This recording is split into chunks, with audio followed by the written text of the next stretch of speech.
They weren't movie characters. They weren't legends. They were real men, and for 3 decades they made North London tremble. The Adams brothers weren't just gangsters in the traditional sense. They were architects of intimidation, strategists of fear who learned to operate on 2 levels. On the streets, they were ruthless enforcers, willing to silence rivals with sudden, shocking violence. Behind the scenes, they moved like corporate moguls, laundering millions, building networks, and turning criminal profits into polished business ventures. Their story isn't just one of brutality, it's one of transformation. From market stall shakedowns in Islington to international drug deals and gold laundering, the Adamses built a criminal syndicate that rivaled the sophistication of mafia families abroad. They ran their empire like a boardroom but with blood on the balance sheets. And yet even now, long after police operations, prison sentences and high-profile trials, their name still carries a chill. How did 3 brothers from North London rise from petty hustlers to shadowy kingpins? How did they outwit rivals, silence enemies, and survive years of law enforcement pressure? And most importantly, why are their names still whispered in fear today? This is the story of the Adams family, not fiction, not folklore, but Britain's most enduring legend of organized crime.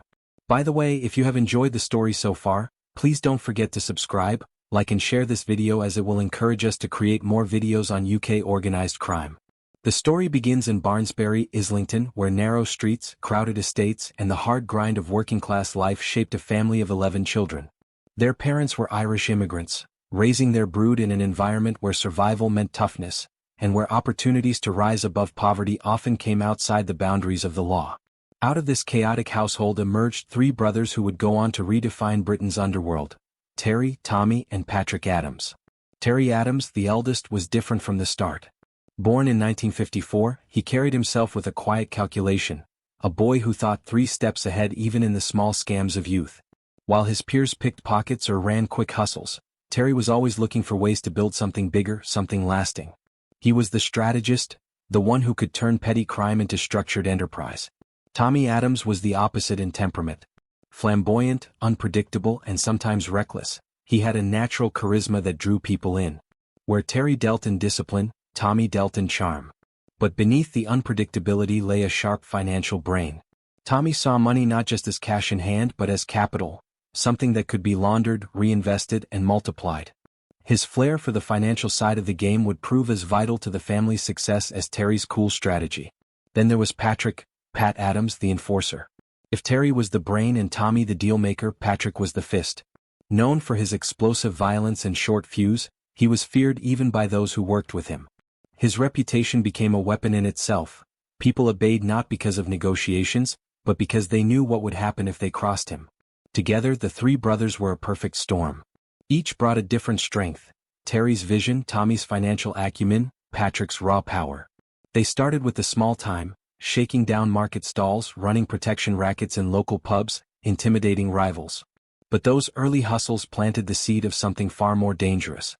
What began as neighborhood-level extortion soon evolved into a family enterprise.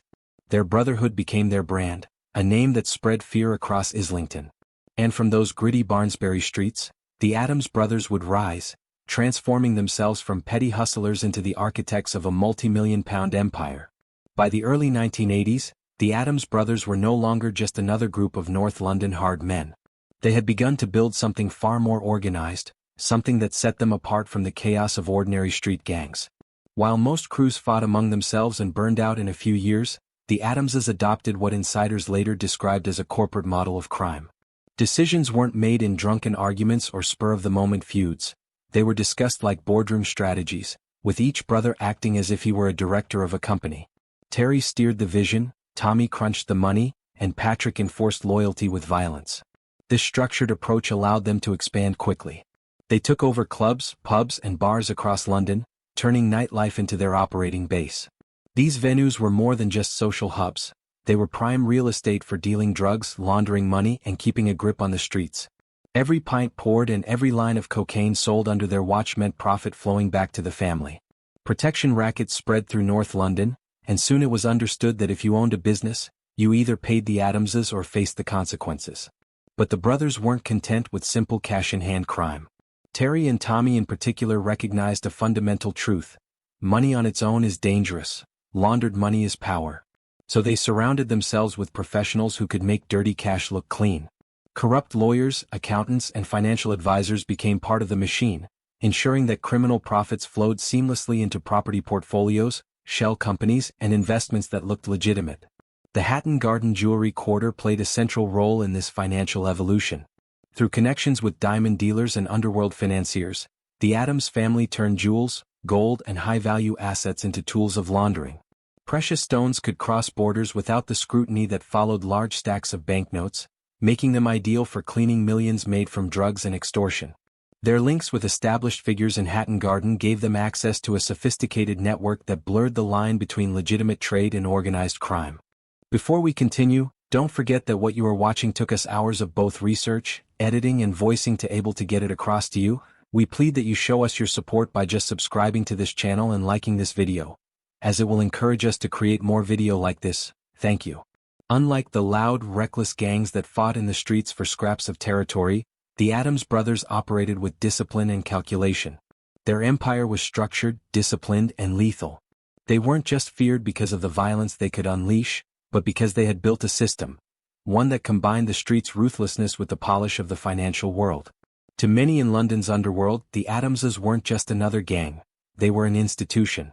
The turning point for the Adams family came with whispers that linked them to one of Britain's most audacious crimes, the Brinksmat gold robbery of 1983.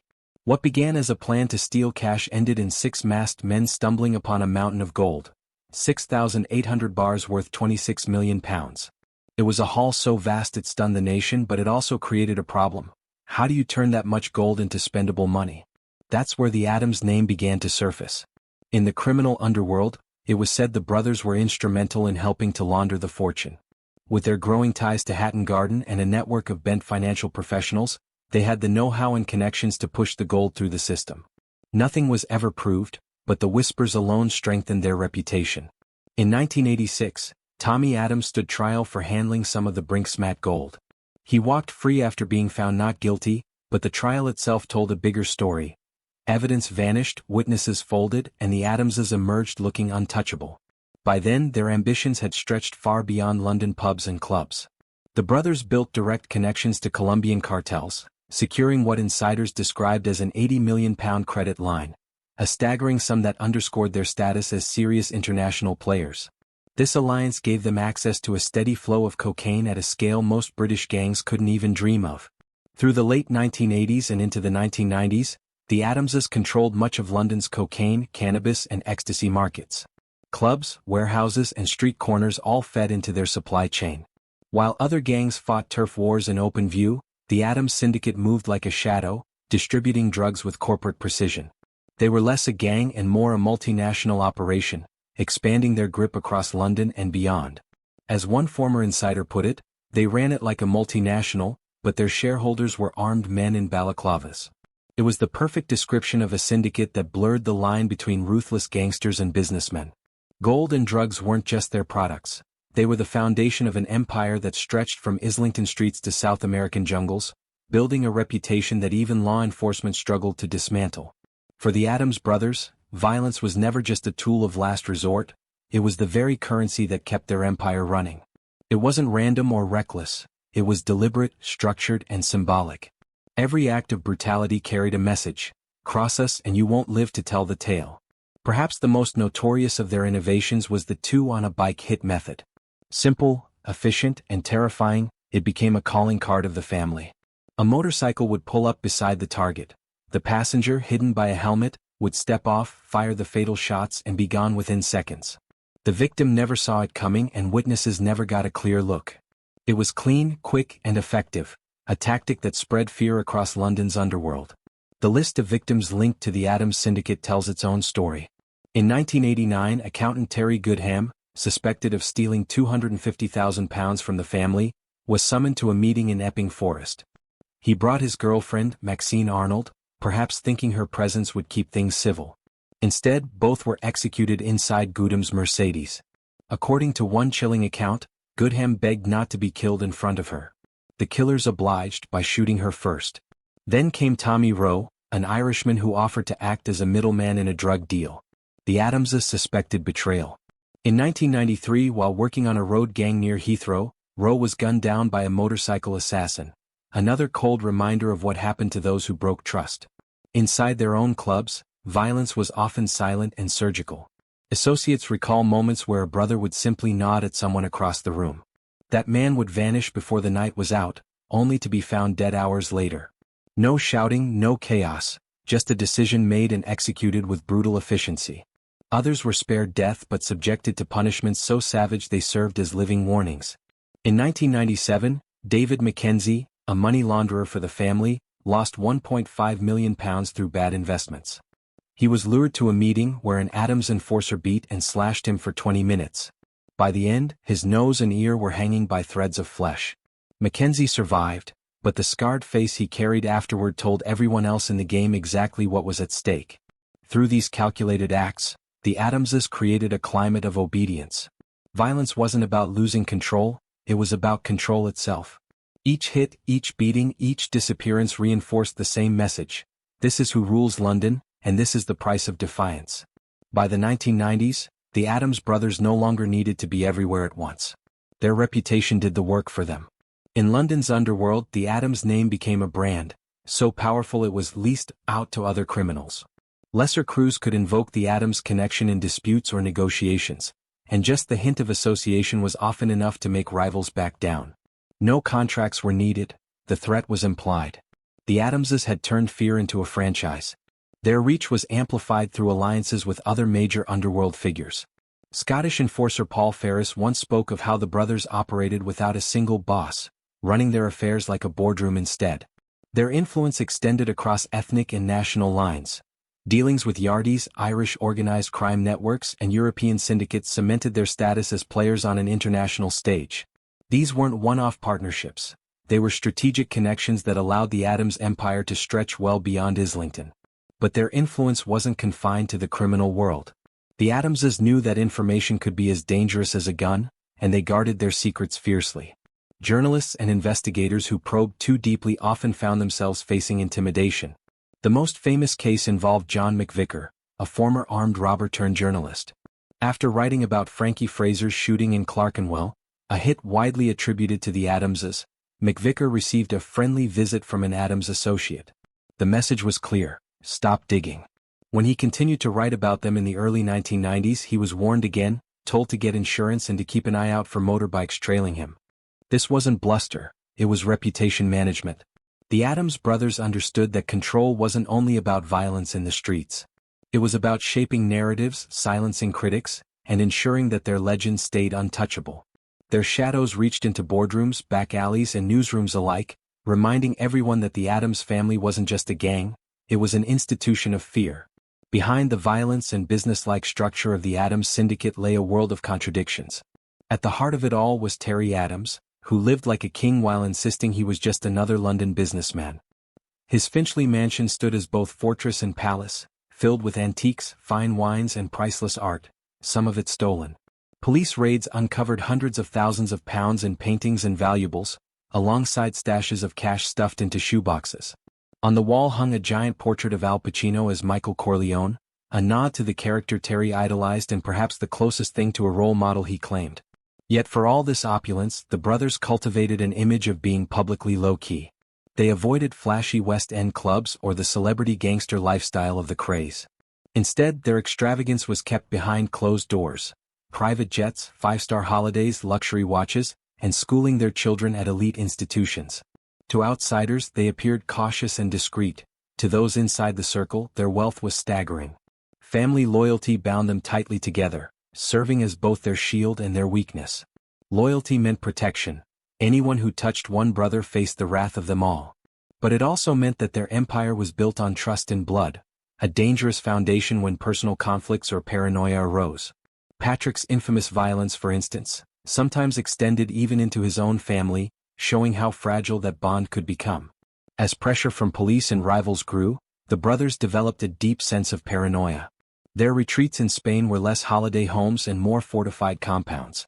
High walls, surveillance cameras, and armed guards surrounded their villas near Marbella and Torremolinos. Security was an obsession, a reminder that despite their wealth, they were never truly safe.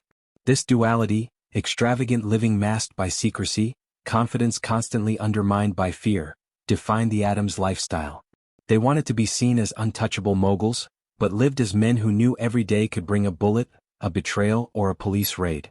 Their empire made them rich, but it also made them prisoners of their own paranoia. By the mid-1990s, traditional policing had failed to bring down the Adams brothers.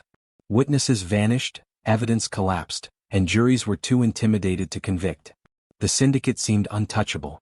It was then that the government made a bold move. MI5, Britain's domestic intelligence agency, was brought into the fight against organized crime. Normally tasked with countering espionage and terrorism, MI5 turned its sophisticated surveillance techniques onto the Adamses. This covert mission was codenamed Operation Trinity. For years, agents monitored the brothers, planting advanced listening devices in the most private corners of Terry Adams's Finchley mansion. What those wiretaps captured peeled back the veil of secrecy the family had built. Conversations revealed the brothers speaking with chilling casualness about kneecapping debtors, settling scores, and intimidating rivals. There was no cinematic bravado, just matter-of-fact discussions about violence, debt collection, and how to keep their empire running smoothly. To prosecutors, these recordings were a goldmine, unfiltered glimpses of the Adams machine at work. Operation Trinity was expensive and relentless. It cost an estimated £10 million and spanned several years of painstaking surveillance, analysis, and infiltration. But for investigators, it was worth every penny. For the first time, they had hard evidence that couldn't be brushed aside, bought off, or silenced. The tapes stripped away the myth of the Adams brothers as untouchable businessmen. They revealed what insiders had always known, that beneath the façade of antiques, villas, and polite respectability was a syndicate built on threats, violence, and intimidation. Operation Trinity marked the beginning of the end for the family's aura of invincibility, cracking open the empire they had spent decades building. The empire that once seemed invincible eventually began to crack. Terry Adams, the mastermind, was finally imprisoned after years of dodging the law. In court, he painted himself as a retired man, claiming he had left the underworld behind. His defense leaned on the idea of a man who had stepped away from crime, but the shadow of Operation Trinity and years of surveillance told a different story. The fall didn't stop with Terry. His brothers also faced justice. Tommy Adams, long regarded as the financial brains of the family, was convicted in 2017 for laundering nearly £250,000. Patrick, the most violent of the trio, was sentenced to 9 years for his role in a shooting. For many observers, these convictions signaled the end of the Adams dynasty. But others saw only the surface of a much deeper story. Terry himself became notorious for what came to be called his pauper defense. Time and again in court, he claimed to be broke, living on his wife's income in a council flat. Yet, whenever fines or legal costs piled up, sometimes in the hundreds of thousands, he paid them off within hours. To investigators, it was proof that he still had access to hidden fortunes, funneled through trusted associates and buried behind layers of secrecy. The family's associates often met darker ends. Gilbert Winter, a feared enforcer, vanished in 1999. Around the same time, the Adamses' financial advisor Sally Nahom was shot dead outside his Finchley home by a man on a motorbike. Many suspected the brothers were tied to both events, though nothing was ever proven. Rumors swirled that Winter's body had been buried in the foundations of the Millennium Dome, a story that only added to the family's legend. And so, the question lingers, did the Adams family ever truly lose control, or did they simply step into the shadows? Even after convictions, whispers of their influence persisted. Hidden money, surviving networks, and loyalists still operating under their name. Law enforcement insists their power was broken, but in the darker corners of London's underworld, the Adams name continues to command fear. Their story may have moved from headlines to history, but the uncertainty remains. Was their downfall genuine, or just another clever disguise by a family that built its empire on fear, violence, and silence? Even now, decades after their rise, the Adams family casts a shadow over London's underworld. The violence, the money, the empire they built, none of it ever truly vanished. As one retired detective who pursued them for years put it bluntly, we'll never know the true body count. But their shadow is everywhere. For those who once moved within their circle, the memories are just as haunting. One former insider described life with the Adamses as a mix of loyalty, paranoia, and wealth all wrapped in one. Loyalty bound you to the family. Wealth kept you comfortable. But paranoia was constant. You never knew if you'd be rewarded or if you'd be the next example made for everyone else to fear. In many ways, the Adams brothers represent a case study in the evolution of Britain's mafia. They began like countless street crews, running petty scams, shaking down local businesses. But unlike others, they adapted. They learned to launder money through lawyers and accountants. They made international connections, from Hatton Garden jewelers to Colombian cartels. They transformed themselves from extortionists to global operators, mixing the street's brutality with boardroom sophistication. And yet, the central question remains unanswered. Was their power built on brains, brutality, or both? And does London still live in the Adams' shadow? What do you think? Were the Adams brothers criminal masterminds or just monsters who ruled through fear? Drop your thoughts in the comments below. We'd love to hear your take on this infamous crime family. Don't forget to subscribe, hit the like button, and turn on the notification bell so you never miss another deep dive into Britain's darkest underworld stories. This was not Hollywood. This was North London. And the fear was very, very real.